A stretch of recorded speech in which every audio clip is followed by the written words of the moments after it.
Hello student, आप मोहम्मद साकिब आसमी। तो student, आपको ये तो पता ही होगा कि इस दुनिया में हजारों और लाखों टाइप के पैथोजन पाए जाते हैं। पैथोजन मतलब ऐसे ऑर्गेनिज्म जो बीमारियों को बनाते हैं। अब ये पैथोजन अगर हजारों लाखों टाइप के हैं तो ये हजारों लाखों टाइप की बीमारियों को भी बनाते हैं। और उन सारी बीमारियों से बचाने का काम कौन करता है? हमारी बॉडी में जो हमारा इम्यून सिस्टम है वो हमें सारी बीमारियों से बचाता है। अब बीमारियों से बचाने का मतलब इम्यून सिस्टम को एक्टिवेट होना पड़ेगा। इम्यून सिस्टम अगर कंप्लीट एक्टिवेट है, लाखों बीमारियों के लिए एक्टिवेट है, मतलब हजारों लाखों टाइप के पैथोजन है, हर पैथोजन के लिए अगर ये एक्टिवेट हो जाएगा, अपने आप को एक्टिवेट कर लेगा, तो जो भी हम फूड लेते हैं सारी की सारी एनर्जी कौन कंज्यूम कर लेगा? Immune system. जबकि हमारी बॉडी में बहुत डिफरेंट टाइप के रिएक्शन होते हैं, बहुत टाइप के मेटाबॉलिक प्रोसेस होते हैं, तो सारे जो प्रोसेस है उनको एनर्जी नहीं मिल पाएगी। सारी एनर्जी कौन कंज्यूम करेगा? Immune system. तो उस चीज से बचाने के लिए नेचर ने क्या किया? क्योंकि नेचर ने हमें इम्यून सिस्टम दिया, तो दो टाइप के इम्यून सिस्टम दिए। अगर हम बात करें तो एक के बारे में ऑलरेडी पढ़ चुके हैं, एक इन्नेट हो गया, और आज जो हम पढ़ेंगे वो है acquired immune system. Acquired immune system को एडाप्टिव इम्यून सिस्टम भी कहते हैं। तो दो टाइप के इम्यून सिस्टम दिया। एक इम्यून सिस्टम जो बचपन में, जब जैसे दुनिया में जब हम आए तो नेचर ने कुछ एक इम्यून सिस्टम जो कंपैरेटिवली कम एनर्जी यूज करता है, बहुत ही कम एनर्जी यूज करता है, वो इन्नेट इम्यूनिटी वाला या फिर इन्नेट इम्यून सिस्टम जो बहुत ही कम, जिसको बहुत ही कम एनर्जी की रिक्वायर्ड है, उसको एक्टिवेट करके दे दिया कि ये वाला मैं एक्टिवेट करके दे रहा हूं, तुमको कुछ करना नहीं पड़ेगा, एक्टिवेट करना नहीं पड़ेगा, ये ऑलरेडी एक्टिवेटेड है।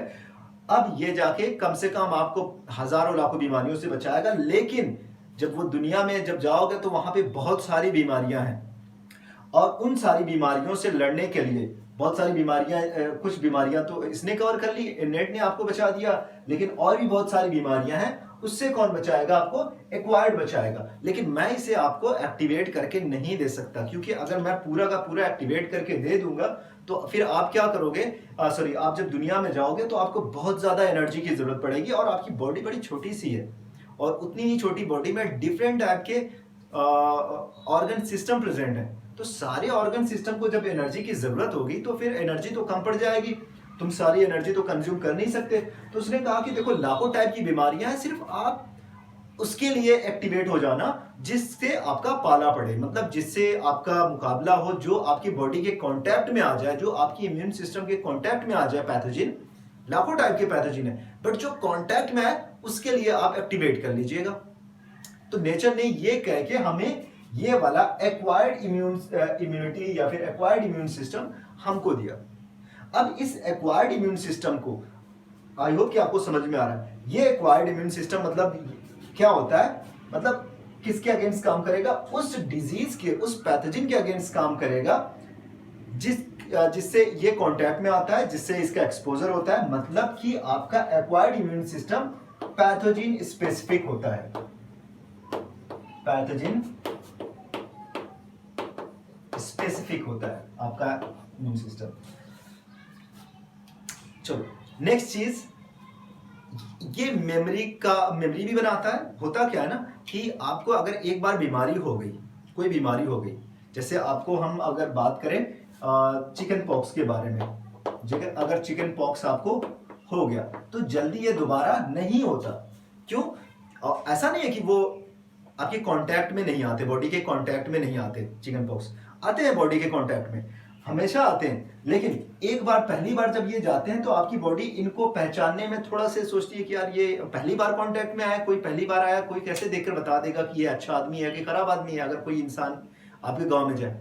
लेकिन जब गांव में जाने के बाद वो पता चला कि झगड़ा कर रहा है, किसी को गोली मार रहा है, किसी के लाठी से सर फोड़ रहा है, तो फिर आप कहोगे ये डेंजर, इसे किसी तरह से गाँव से किसी तरह से निकालो, या फिर पुलिस को कॉल करोगे कि यार ये आदमी सही नहीं है, इसको पकड़, आप अरेस्ट कर लो, ये एक दो लोगों को लाठी से सर फोड़ चुका है।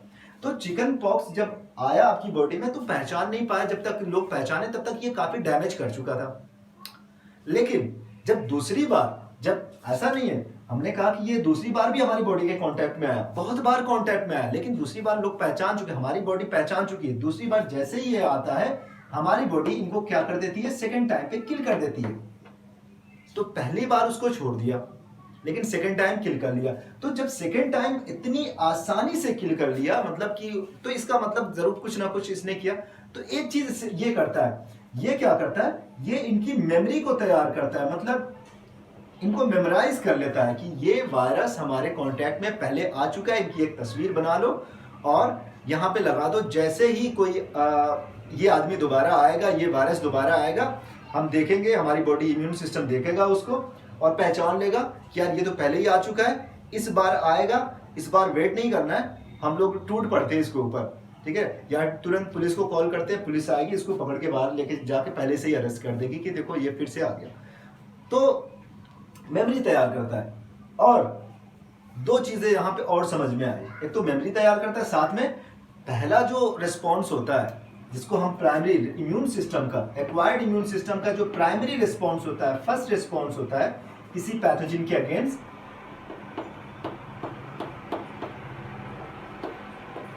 वो लो इंटेंसिटी का होता है, लो इंटेंसिटी का होता है। सेकेंड रिस्पॉन्स जो होता है या सेकेंडरी रिस्पॉन्स, जब दोबारा वो कांटेक्ट में आता है बॉडी के, तो बॉडी ने ऑलरेडी उसके लिए तैयारी कर रखी है, उसका इमेज तैयार करके रखा हुआ है, उसके पिक्चर वहां पे दीवार पे लगा रखी है कि ये आदमी आएगा, दोबारा पकड़ लिया जाएगा। तो जब दोबारा वो आता है तो सेकेंडरी रिस्पॉन्स होता है, और सेकेंडरी रिस्पॉन्स कैसा होता है, उसका वो हाई इंटेंसिटी का होता है। सेकेंडरी रिस्पॉन्स हाई इंटेंसिटी का होता है। आई होप को आपको ये समझ में आ गया होगा। देखो एक और एग्जांपल मैं लेता हूं, जैसे 2008 या 2010 के आसपास की बात है। इंडिया एशिया कप में खेल रही थी और इंडिया फाइनल में पहुंची, सामने से श्रीलंका भी फाइनल में पहुंची, और श्रीलंका ने एक अपने स्पिनर को बचा के रखा हुआ था। उस स्पिनर का नाम था अजंता मेंडिस। अब वो स्पिनर आता है, बहुत अच्छी बैटिंग चल रही थी, टारगेट भी बहुत बड़ा नहीं था, आराम से बन जाता। सहवाग ऑलरेडी 20-25 बॉल के अंदर उसने हाफ सेंचुरी कर रखी थी। अब जब अजंता मेंडिस बॉलिंग करने के लिए आता है, टारगेट तो छोटा दिख रहा था जिस तरह से सहवाग खेला था। जब अजंता मेंडिस को लगाया गया, किसी को उसके बारे में पता नहीं था। श्रीलंका वालों ने ऑलरेडी उसको छिपा के रखा था कि फाइनल में खिलाएंगे, और जैसे ही इंडिया से मुकाबला होता है, जैसे ही उसको बॉलिंग पे अटैक पे लगाया जाता है, उसकी बॉल्स लोग उसको डिफेंस पे आते हैं और किसी को कुछ समझ में नहीं आता, और तब तक बहुत ज्यादा विकेट ले लेता है, फटाफट करके 5-6 विकेट शायद ले लेता है 13-14 रन पे, और पूरी टीम धराशायी, इंडिया वर्ल्ड कप का फाइनल हार चुकी है। लेकिन ये तो पहली बार हो गया।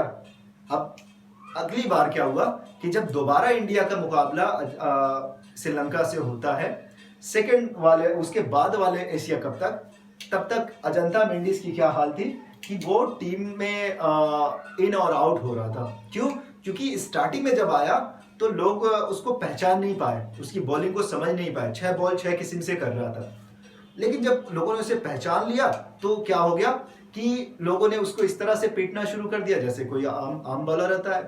तो धीरे धीरे उसका तो प्राइमरी रिस्पॉन्स क्या था कि हमने जब उसको पहली बार देखा तो वो खतरनाक हो गया, जब तक हम कुछ समझ पाते डैमेज कर दिया। लेकिन सेकेंडरी रिस्पॉन्स क्या था कि जब वो दोबारा आया तो हमने उसको पहचान लिया कि इसकी 6 बॉल 6 किस्म की होती है, पहली बॉल कहाँ पे फेंकेगा, दूसरी कहाँ पे फेंकेगा। लोगों ने उसको पढ़ लिया और जैसे ही उसकी पिटाई करनी शुरू कर दी, और कुछ ही टाइम बाद बेचारा 1-2 साल खेलने के बाद और टीम से बाहर हो गया। तो ये इसी तरीके से हमारा इम्यून सिस्टम भी रिस्पॉन्स करता है, सेम ऐसे ही हमारा इम्यून सिस्टम रिस्पॉन्स करता है। तो हमारा इम्यून सिस्टम पहले प्राइमरी रिस्पॉन्स करेगा, उसके बाद सेकेंडरी रिस्पॉन्स करेगा। अच्छा, ये तो हो गया उनके रिस्पॉन्स के बारे में, एक्वायर्ड सिस्टम के रिस्पॉन्स के बारे में। अब देखो एक्वायर्ड सिस्टम जो होता है वो किनसे बना होता है, या फिर एक्वायर्ड इम्यून सिस्टम बनाता कौन है। देखो एक इनेट हो गया, हमने उसके बारे में पढ़ा, फिजिकल बैरियर, फिजियोलॉजिकल बैरियर, उसके बाद हमने साइटोटॉक्सिक बैरियर के बारे में पढ़ा, और लास्ट में हमने साइटोकाइन बैरियर के बारे में पढ़ा। लेकिन हम इनेट में जब बात करेंगे तो हमारा जो एक्वायर्ड एडाप्टिव जो एक्वायर्ड या एडाप्टिव इम्यून सिस्टम है, इसके बारे में जब हम बात करते हैं तो इसमें ये किससे मिलके बना होता है? ये कुछ पार्ट्स से, कुछ चीजों से मिलके बना होता है। फॉर एग्जांपल आपके lymphoid organ, lymphoid organ, lymphoid tissue and lymphocytes, ये सब सारे के सारे कलेक्टिवली सब क्या करते हैं? हमारे एक्वायर्ड इम्यून सिस्टम को फॉर्म करते हैं, हमारे एक्वायर्ड इम्यून सिस्टम को बनाते हैं। अब इसमें जो लिम्फोसाइट्स होते हैं, इनको बेसिकली इनकी यूनिट माना जाता है। जो हमारे लिम्फोसाइट्स हैं, इनको क्या माना गया है? इनको यूनिट माना गया है एक्वायर्ड इम्यून सिस्टम का। अब देखो ये लिम्फोसाइट होते क्या है, किस तरीके से काम करते हैं, आज थोड़ा सा इनके बारे में भी समझ लेते हैं। देखो लेक्चर मैं एक साथ पूरा का पूरा जो एक्वायर्ड इम्यून सिस्टम का है पूरा का पूरा एक साथ समझाऊंगा तो समझ में नहीं आएगा। छोटे छोटे लेक्चर्स होंगे, 2-3 पार्ट में अगर होंगे तो आपको ज़्यादा अच्छा समझ में आएगा। इंशाल्लाह जल्दी ही दोनों लेक्चर भी अपलोड कर दिए जाएंगे। टाइम किसी तरह से निकाल के इसको अपलोड करना है, आपकी समझ में आना चाहिए। देखो अब हम लिम्फोसाइट के बारे में बात करें। लिम्फोसाइट होते क्या? आपने रेड बोन मैरो का नाम तो सुना ही होगा, रेड बोन मैरो, इसका नाम आपने सुना होगा। अब ये जो रेड बोन मैरो है, इसके अंदर पाई जाती है आपकी मीजोडर्मल,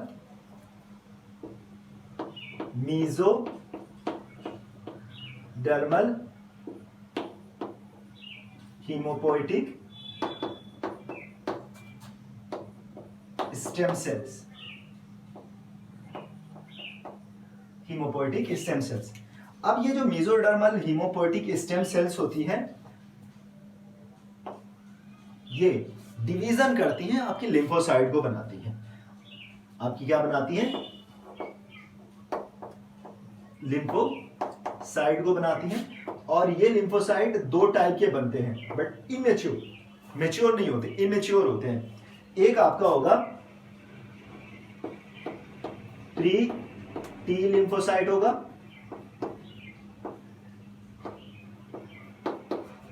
और एक होगा आपका प्री बी लिम्फोसाइट। अब ये प्री टी और प्री बी, इनका मैच्योरेशन देखो, बोन मैरो में इनका फॉर्मेशन हुआ, दोनों का फॉर्मेशन कहां पे हुआ? बोन मैरो में हुआ। लेकिन मैच्योर कहां पे होंगे? अभी तो इमेच्योर है ना, मैच्योर कहां पे होंगे? बी लिम्फोसाइट ये बोन मैरो में ही मैच्योर होते हैं। ये कहां पे मैच्योर होते हैं? बोन मैरो में ही मैच्योर होते हैं, इसीलिए इनका नाम क्या पड़ा है? बी लिम्फोसाइट पड़ गया। इनका मैच्योरेशन एंड डिफरेंशिएशन कहां पे हुआ? बोन मैरो में, इसलिए इनका नाम क्या पड़ा? B lymphocyte. अब देखो जो प्री टी लिम्फोसाइट है, ये ब्लड के थ्रू, ये इनका मैच्योरेशन बोन मैरो में नहीं होता, ये ब्लड के थ्रू कहां पे पहले ब्लड में जाते हैं, और ब्लड के थ्रू कहां पे पहुंच जाते हैं? थाइमस ग्लैंड में। कहां पे? आपके थाइमस ग्लैंड में पहुंच गए, और थाइमस ग्लैंड में ये मैच्योर हो जाते हैं, इसीलिए इनका नाम क्या रख दिया गया? T lymphocyte. अब बी लिम्फोसाइट बन गए, टी लिम्फोसाइट बन गए। यही 2 ऐसी सेल्स होती हैं, 2 टाइप की सेल्स होती हैं जो आपके पूरे एक्वायर्ड इम्यून सिस्टम को बनाएंगी। आपका जो एक्वायर्ड इम्यून सिस्टम, जो आपका पैथोजेनिक स्पेसिफिक, पैथोजन स्पेसिफिक होता है, वो एक्वायर्ड इम्यून सिस्टम किससे फाइट करे? वो एक्वायर्ड सिस्टम किससे बना होता है? टी लिम्फोसाइट और बी लिम्फोसाइट से, जो हजारों और लाखों बीमारियों से लड़ता है। अब देखो हम थोड़ा सा इसको और समझ लेते हैं, इनका कलेक्शन कहां पे होता है। अब ये बी लिम्फोसाइट बन गए, टी लिम्फोसाइट बन गए, इनका स्टोरेज कहां पे होगा? तो इनका स्टोरेज जो लिम्फोइड टिश्यू होते हैं वहां पे होता है। लिम्फोइड टिश्यू का मतलब आपका लिम्फ हो गया, लिम्फ नोड हो गया, लिम्फ नोड आपका हो गया, और स्प्लीन हो गया, ब्लड भी हो गया। तो ये वहां पे क्या होते हैं? स्टोर हो जाते हैं। और जब जब जरूरत पड़ती है तब तक आप ये क्या करते हैं, टी लिम्फोसाइट अपने केमिकल को प्रोड्यूस करते हैं, बी लिम्फोसाइट अपने केमिकल को प्रोड्यूस करते हैं, ये अपने टाइप के प्रोटीन बनाते हैं, ये अपने टाइप की प्रोटीन बनाते हैं। बी लिम्फोसाइट के जो प्रोटीन है थोड़ा ज्यादा फेमस होते हैं, उनके नाम ज्यादा फेमस होते हैं। आजकल आपने बहुत पढ़ा होगा एंटीबॉडी, है ना। तो एंटीबॉडी को कौन प्रोड्यूस करता है? तो अभी हम आगे पढ़ेंगे, नेक्स्ट वाले में हम देखेंगे कितने टाइप का एक्वायर्ड इम्यून सिस्टम होता है, ठीक है। एक्वायर्ड इम्यून सिस्टम, क्योंकि अभी तो हमने देखा कि इनके रिस्पॉन्सेज कैसे कैसे होते हैं, और एक्वायर्ड इम्यून सिस्टम को एक्चुअली जो बेसिकली बनाते कौन है, तो वो हमें मालूम है कि वो लिम्फोसाइट बनाते हैं। और लिम्फोसाइट दो टाइप के होते हैं, T lymphocytes and B lymphocyte. T lymphocytes आगे जाके हम देखेंगे कि दो टाइप की इम्यूनिटी, जैसे आपका जो आपका एक्वायर्ड इम्यून सिस्टम है दो टाइप की इम्यूनिटी बनाएगा। एक तो आपकी इम्यूनिटी कौन सी होगी, सेल मीडिएटेड होगी, और एक आपकी एंटीबॉडी मीडिएटेड इम्यूनिटी होगी। तो एंटीबॉडी वाली मीडिएटेड इम्यूनिटी कौन बनाएगा, बी लिम्फोसाइट। सेल मीडिएटेड या सेलुलर मीडिएटेड इम्यूनिटी कौन बनाएगा, टी लिम्फोसाइट। इस चीज को हम नेक्स्ट वाले में देखेंगे, या फिर ये बी लिम्फोसाइट को ह्यूमोरल इम्यूनिटी भी बोलते हैं। तो इन सारी चीज़ों को नेक्स्ट वाले लेक्चर में समझेंगे इंशाल्लाह। जल्दी ही उस लेक्चर को भी अपलोड कर दिया जाएगा। आई होप कि आपको ये सारी चीज़ें समझ में आ गई होंगी। जो कुछ भी नहीं समझ में आया प्लीज़ आप कमेंट बॉक्स में लिख के बताएं, या फिर आप अपने मुझे पर्सनल नंबर पे भी, जिन लोगों को पता होगा वो उस पर शेयर कर दें मुझे कोई भी। और फीडबैक प्लीज़ आप फीडबैक कमेंट बॉक्स में ज़रूर लिख के दिया करें। Thank you so much.